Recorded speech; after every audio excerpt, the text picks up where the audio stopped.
Hey everybody, Nick here, and today I got a review for you of this very interesting little wristwatch right here. This is the Seiko SPB077. First off, though, I want to thank my buddies over at Lewis Jewelers in Ann Arbor, Michigan for helping me out with this guy. They actually loaned this guy to me to take a look at, along with another Seiko review coming soon here, but so that I could have a look here. And they've been my jewelers for a while. They've helped me out a lot, and actually they can help you out too. Just give them a call, talk to DK, tell them Nick Shabazz sent you. They can hook you up with some promotional pricing and potentially be your Seiko AD as well. So thanks for that, Lewis Jewelers. Next thing, size comparison. This is actually kind of a big watch, but it's actually not that huge. I mean, actually, I'll just do some measurement here. Yeah, take out my little plastic calipers. Measure this guy up. In this dimension, we're looking at about 41 millimeters here. Lug to lug length is actually surprisingly long here. We're coming in at around 50 millimeters overall lug to lug distance. The overall width on this guy isn't bad, coming in at 13 millimeters. And what other measurements do we need? Oh, of course, the actual distance bracelet lug width here looks to be about 20 millimeters, so that's great. But overall, you know, it wears a little bit big because of the long lugs, but it's not a huge watch particularly. Next thing, this is actually a relatively new watch from Seiko. This is the new hotness from Basel 2018. It is a reissue of a vintage watch, the 1968 Diver from Seiko, and so that's what we got going on here. And then finally, this is going to be a quick review because unfortunately, you know, this is factory fresh, and so I haven't had a chance to, you know, wear it out and about for months and weeks and years and whatnot. So anyways, keep that in mind as you're going through this. So let's go ahead and jump into the good, the great, the bad, the ugly of this very interesting watch here. On the good side, this is a Seiko 6R15 movement. This is one of Seiko's higher end, well, maybe mid-range sort of movements. It is a hacking movement, which means that if you pull the crown all the way out here, it will, in fact, stop the second hand. That's great. It is a hand-winding movement, unlike some of their lower-end pieces. It has a date window, and it has quick set date. So you can see here, if I go to the first little set there, I can change the date to my heart's freaking content, which is nice. It has a 50-hour power reserve, which is good. It's running at 3 hertz, so about 3 ticks a second there. And actually, this one is running reasonably accurately. It's running around 5 seconds a day, plus or minus, depending on your position. And that's not so bad. So that's the movement here. Next thing, this guy is actually very nicely finished. You can see here, if we take a look at the case, I'll try and kind of de-fingerprint everything as I'm going here. But you can see that there are areas where it's just beautifully polished. There are areas where it's nicely brushed. You can see the coin bezel on that is the coining on the bezel there looks pretty good. Overall, this is nicely finished. I'm actually kind of a fan of that, which is really nice. So there's that. Next thing, this is using a sapphire crystal. Unlike a lot of Seiko's mid-range stuff, which is still using mineral-style crystals, this is full-on sapphire. And that's going to just make more scratch resistance, and that's good. And with an internal anti-reflective coating, the crystal on this guy is pretty out of your way, which is great. Next thing, the bezel on this guy is very nice. Like I said, it's got the coin edge, which is aesthetically nice, but it's also got a very nice feel to it here. It's very quiet, but it works beautifully. It's unidirectional, as any good diver should be. And it turns just great. No complaints whatsoever about the bezel here. And so that's very nice, and you can see there it's got a lume pip. Next thing, this guy has an offset crown, meaning the crown is just down in here someplace. Nothing on the crown, by the way, except a nice polishing job. But that actually can be a beautiful thing, because on a conventional watch, with the crown sticking all the way off to the side there, on occasion, and particularly if you've got bigger wrists or a lot of flesh up on the wrist, it can be a little bit easy for the crown to kind of jab into you as your wrist bends. This guy being offset down here makes that less of a factor. Then finally, this guy has great water resistance. It's 200 meters, which means you don't basically have to think about water. This is not your choice for heavy-duty saturation diving, but chances are if you're watching YouTube watch reviews, you're not doing crazy saturation diving. So, you know, there you go. Actually, frankly, chances are you're not doing crazy saturation diving, just like statistically speaking. But nevertheless, but this has great water resistance, no freaking concern there. And so to me, all of that is the good, is it's great water resistance, an offset crown, great bezel, sapphire crystal, great finishing, and the Seiko 6R15 movement. To me, though, what's great about this guy 100% is the face of this watch, and all of the things that it entails. So, I mean, if we take a look at this guy here, it is relatively simple. You've got sort of a matte black dial on the bottom there. which is actually, honestly, it's kind of attractive. It's not, it's a weird sort of matte. There's almost a little bit of gloss to it, but it remains a thing. You've got a date window there, which is beautifully legible, complete with a little surround on there.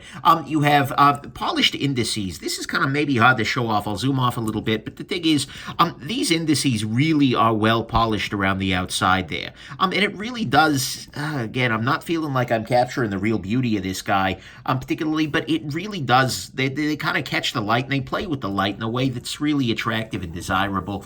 You have great overall proportions here. Here, I'll try and get the hands on top of, or no longer on top of each other. It's kind of an unusual handset, but you know what? They work very well together. And then the biggest thing for me is the lume. Holy crap, does this watch have lume? I'm only kind of vaguely near a window, but you can see just how brightly this thing is glowing. This has incredible lume.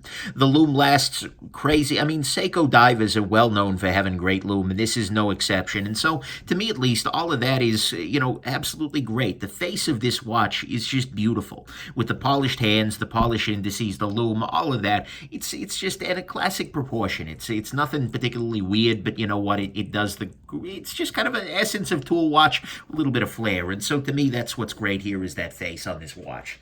On the bad side, that is, to start with, unfortunately, when they reissued this guy, they went with very long lugs. What you can see here is that the lugs kind of extend all the way down to here, and what that means is it's not going to wear as well on some wrists. I have relatively small wrists, 6.75 inches, and this it's in circumference, not diameter. But nevertheless, I have, because of that, this wears a little bit strangely on me. It's like there's the face of it, and then there's all this other stuff, too, down at the end. Makes it feel and wear a little bit bigger than I think it is. Next thing, it is also a little bit thick. It's not like, oh my god, crazy thick, like, for instance, the Tudor-Pelagos here that's on my wrist at the moment, which I'll take off, where you can see, yeah, that's a good deal thicker. Although, actually, practically speaking, although, the case itself is a little thinner, they're in the same ballpark there. So, it's definitely a little bit of a beefy watch. Frankly, the entire watch feels like it was made a little bit big. This is a vintage watch reissue, and yet they managed to make it with modern, dinner plate proportions. It's not quite that bad, but still. I would love to have seen them come out with this guy in like a 40mm, 39, 38, something like that version. That would be really nice. And so, yeah, that's a thing. Next thing, this is final thing, actually, on the bad side, is that this guy has a relatively high retail price. You can see here from the tag that's still on it, retail price here is $1,050. That is a fair chunk of freaking change, especially out of Seiko's non-grand division. That's a little bit impressive. And honestly, when that first came out, I literally texted my buddy over at over at Lewis and said, hey, is this the right tag? And indeed, it was. That's a fair amount of money. Now, look, of course, you shouldn't pay retail. You should talk to an AD that you've got a good relationship with, and they should be able to help you out a little bit. Heck, talk to my AD. They probably can too, but still, that's a lot of freaking money. Over $1,000 for a 6R15 3 Hertz movement is getting to be up there. Now, that said, this right now is the newest of hotnesses. This is brand new release, fresh to the world. And I kind of suspect that price is going to creep down over time here. But at the same time, anytime you're buying a very high-end mid-range piece, you can always, it's a little bit off. And so, to me, that's what's bad here, is that it's a $1,000 retail price here. It is absolutely a wide on the wrist because of the very long lug length on there. The whole watch honestly feels like it was made a little bit big and thick relative to what a vintage proportion should look like. And yeah, so that's the bad. On the ugly front, there were two issues here. To start with, the bracelet is uninspiring. What I mean by that is that it's not like terrible. It's not like, oh my god, brutally bad. But they just haven't done a couple of the things that I'd like to see them do to make this an incredible bracelet. So, among them, for instance, it's using pinned links. So, there's a little pin in there, and you have to kind of push that out. There's no screw-down links, which is something that is a really nice thing to have. And once you're getting into $1,000 range, Yeah, that's kind of getting to be more required. Similarly, there are no half links on this guy. I know there are a couple of quick adjust holes, and I appreciate that. But at the same time, a half link can be a way to make sure that you've got, a little bit of extra adjustability. There is no harm in giving people that additional flexibility. And so, again, at $1,000, you can't cheap out there. Next thing, this guy has a internal diver's extension in the classic Seiko tradition. This little guy right here. And unfortunately, what that means is that this is going to be constantly pressing up against your wrist, and there's always going to be that little transition there. For a lot of people, for a lot of wrist geometry, it's not going to be a problem, but practically speaking, how often are you using a diver's extension? And this is, by the way, how it works when it deploys. How often are you using a diver's extension versus how often is this just jabbing into the wrist? I find this to be the least compelling diver's extension option that any of the major brands offer. Right there, that's a big problem. And the biggest issue to me, honestly, is that it is 2018, and this does not include any sort of mechanism for a toolless quick adjust. It has these quick adjust holes, which is nice, but so many good watches these days are using some kind of a mechanism whereby you can change the length of the bracelet. This is a spring-braced one, but there were many other approaches to change the length of the bracelet without ever taking it off the wrist. That's something that is, once you've had it, you never want to go back. And come on, Seiko, I know you've got it. That's the thing. They've got it. They have a higher-end bracelet on their Grand Seiko line, and that bracelet just needs to come down to this guy. And for over $1,000, damn it, come on, Seiko, do it. And so that to me is ugly. The bracelet on this guy is okay, but especially the freaking just stamped metal clasp. Guys, you got to do better at this price. It's fine on a mid-range, Seiko Samurai, Seiko Turtle, but if you're charging me $1,000, damn it, be a little more grand. Then on the other ugly front, the accuracy tolerances that Seiko has is acceptable and just not acceptable. For over $1,000, you know what? You need to provide some kind of an accuracy guarantee. And on their website for this watch, Seiko guarantees that this watch is going to be between plus 25 and minus 16 seconds per day accurate. I'm sorry, minus 15. The thing is, that is just not okay. Because imagine you walk into a luxury car dealership and the salesperson says, oh man, you're going to love this car. The top speed on it is between 35 and 200 miles an hour. That's a range that contains many acceptable numbers, but many unacceptable ones too, and so too I feel about plus 25 to minus 15. You would not buy a car where the manufacturer is just very happy to sell it to you in a defective state, and let's be real here, a watch running plus 25 seconds a day is defective if you pay it over $1,000 for it. Frankly, it's defective anyways. But I know, it's ugly. Everybody says, oh, they underpromise, they overdeliver. But the thing is still, it's sending a wrong message at the very least, and it's providing, I don't have any recourse. If I buy this guy and it's running plus 25, which means the watch is awful, by the way, I need to be able to just send that back to Seiko and be like, guys, no, that's a problem. I know you can regulate it, I know you can fix it, but the thing is, that's their damn job. And over $1,000, I'm sorry, you need to do better than that. I don't need cost spec, I just need you to say plus 5 minus 5. Is something like that. Just give me a range that's actually acceptable. So to me, those are the two ugly things, is that Seiko's accuracy tolerances are completely unacceptable, even though they don't seem to be bothered by it. And the bracelet is kind of uninspiring at this price point. I mean, this is a $500 watch bracelet on a $1,000 watch, and no, frankly, this is a $200 watch. Frankly, this is like about $200 worth of bracelet there, and that's not great. So to me, that's what's ugly. Final conclusions, though. Actually, I mean, yeah, this watch has some flaws, certainly. It's been built maybe a little bigger than I think it needed to be. The movement is not super inspiring in a $1,000 piece here. Seiko's accuracy specs and bracelet construction are just absolutely stuck in the 1968 era it's from, and the price, honestly, is not stuck in 1968 at over $1,000 for a non-grand Seiko. Yet, at the same time, with all of those gripes on the table, I gotta say, I kind of like this watch a lot. It's beautiful.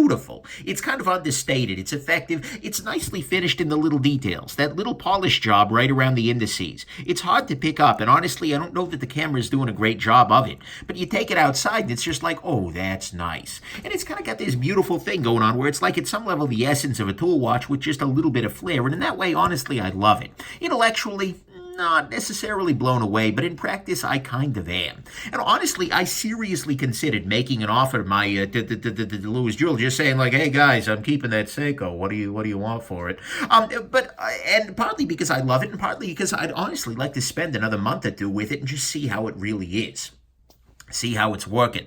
But the things that stop me from doing that are this long case, which still is a little weird for my wrist, the bracelet, which, guys, and the fact that I've just got too damn many dive watches as it is. And those things combined just barely made me send it home. But the thing is, it is a substantially beautiful watch. And the moment that they figure out how to bring a high-end bracelet to a high-end watch, or they make a slightly smaller version, I am so in. I am absolutely, it's going to be a beautiful thing. It's going to be the summer of 1968 all over again, the dawning of the age of Aquarius, and I'm probably going to own one of these guys. So this watch is very, very nice. It's not perfect, certainly, but it seems super promising, and this is actually, there's a pretty good chance that this one will always feel a little bit like the one that got away. So anyways, time to package this guy back home with some mixed feelings, and yeah, there you go. Hope this has been interesting, and have yourselves just an absolutely wonderful rest of your day. Bye now.